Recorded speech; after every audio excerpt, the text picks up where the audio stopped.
morning. Good morning. Happy Monday. It's going to be stunning here, so that's very exciting. Welcome to Daily Dose. We are wrapping up the book Limitless by Laura Gassner-Otting. I think I told you last Monday that I have started doing some work with her, and I had my first meeting, and I really enjoyed her very, very much, and feel like this book is going to be even more helpful as she and I do some work together. So that's exciting to me. And maybe I'll even find a way to get her onto Daily Dose if we can get that far. We'll see. Dr. Mary, Dr. Mary's been wrapping this book up, sort of giving us through the 4 C's and all of that.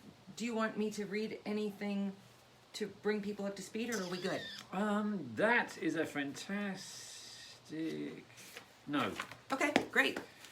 Take it That's away, not Dr. Mary. You know what I mean. I do. So I'm just going into the conclusion. There's a couple of chapters before the conclusion after the last C. But they're all about changing your job and changing where you live. I don't think that we'd gloss over that one and just go to actually what the conclusion was for this book. And part of the conclusion is if the way you look at success, it's actually not what you think it is. The author went into a good example of someone that she knew that was picked for an American team to climb Everest. American women's team. American women's team. I didn't get that. I just thought she was leading the team. Nope, it was a women's team. Well, good for her. Yep. Anyway, she didn't make it the first time. A few years later, she went back, and she did make it. Can I just add a quick note? Sure. She was like 235 feet from the summit the first time, and a storm came. So it's important to know that they were so close. And the point of this story is that success isn't climbing Mount Everest. It's getting back down to the base of it alive. Yes! Isn't that amazing? She knew they could get to the top, but she knew if they got to the top, they would not get back down. Yeah. So sometimes it takes a turning around, a change in tack to go forward again. So it isn't just success. It's building from what you've learned along the way, which is actually the whole point of this story. Well, can I say something?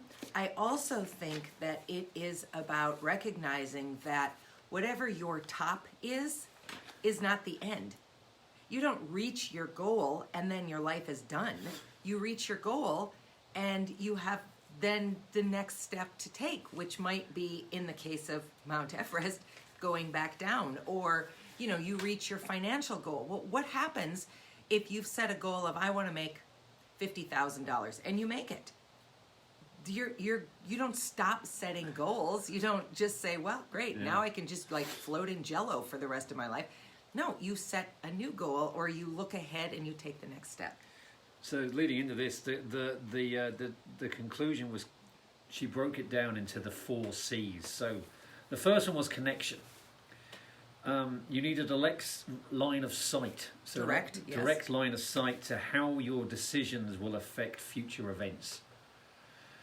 And it's hard to get lost in the woods. Basically, you have to. There's lots of poets throughout history have said, take the path less trodden. Sometimes it's easier to get lost, but if you see the path in front of you all the time, the journey's not worth the trip. So, don't limit yourself also to just going where you can see. Okay. To be successful, you sometimes have to change course. Contribution, too. The values of service very loud. define your work. Sorry. But they also increase options for future opportunities. So if you like what you're doing, if you think it's worthwhile, if you feel like you can put yourself into it, then what you put in is what you're going to get out and more, and you're going to actually influence other people no matter what you do with your life, which I think is quite interesting. The big one that we talked about as well was control. You have to work with the right people. It's very easy to get stuck in a rut. We all do it. We've talked about this before. You should know why take criticism off someone you wouldn't ask for advice. Are you listening to yourself, Dr. Yes, Mary? I know. I did. The irony was in there somewhere. Also, if you're putting together a team, you put people together that can work. You get people that can do things that you can't. You see the big picture, but you can't do everything. So you get people who can do that, and you teach them why they're doing it, and then if they get to see what you want to happen, they can connect to it as well, and then they can have some control over what's going on as well, and then everyone benefits from it. Basically comes down to a good, healthy, non-judgmental work environment. Imagine that. So, a combination of calling, connection, contribution and control is the best way in life to achieve success, because that's how you will define success. And that's where the whole thing that leads into being limitless comes from. If you can see where you want your path to go, if you're not afraid of making risks or making mistakes, if you learn from them and know how to move forward, that's how you can achieve success. And success isn't always the prize. It's sometimes getting close and knowing when to go back and start again. Yeah, I mean, if we think about, if your only goal was to just get sober, well, you did that 4+ years ago. So, again, you got sober. What's the next goal? If my only goal was to get my SAG-AFTRA card, I've had that since 2004 or something.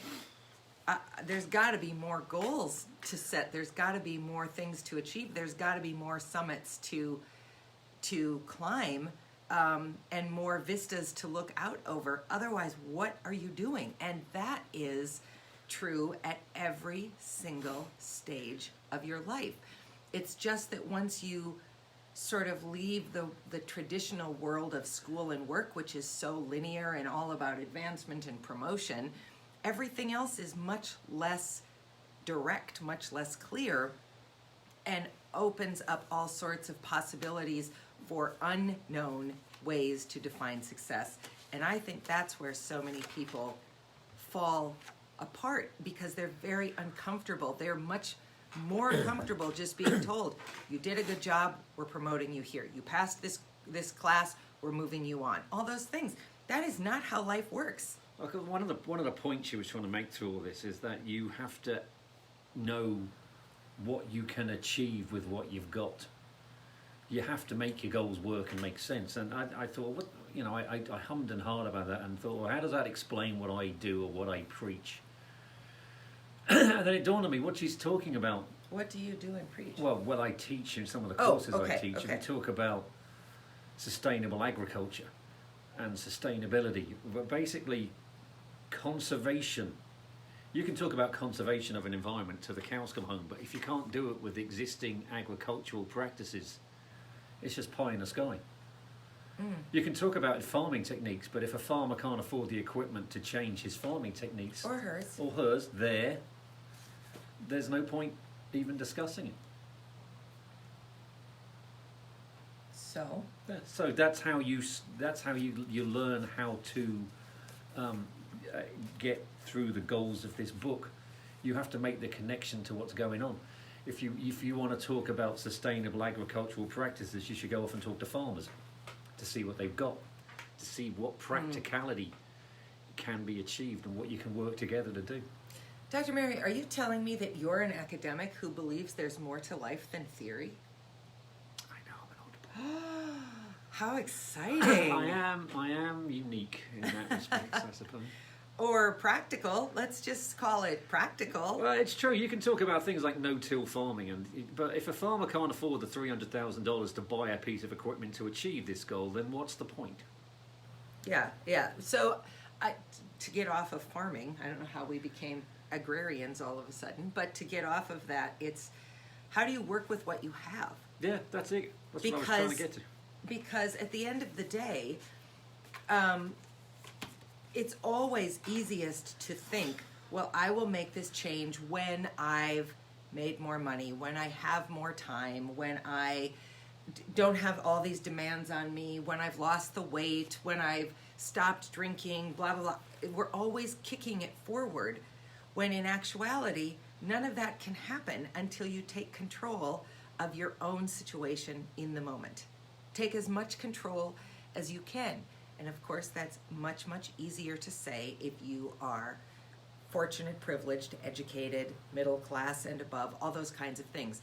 But even someone who is living on the margins has the ability to take small control over various aspects of their life, which can start to move you towards more limitless success, whether that's around addiction or anything else in your life. So did you enjoy this book, Dr. Mary? It was interesting. That's like a no endorsement. What does that mean? It got me thinking.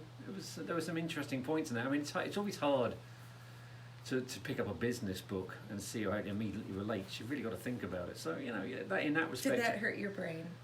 It's so delicate. In that respect, it was quite interesting. But, I mean, it wasn't thunderclappingly exciting to read. Oh. I actually think I think well it's written. Yeah, I think it's well written, and I think some of the stories that she tells are great. And I do think those 4 C's, let's see if we can do them. Calling, connection, something, and control. What's the third one? Contribution. Calling, connection, contribution, and control.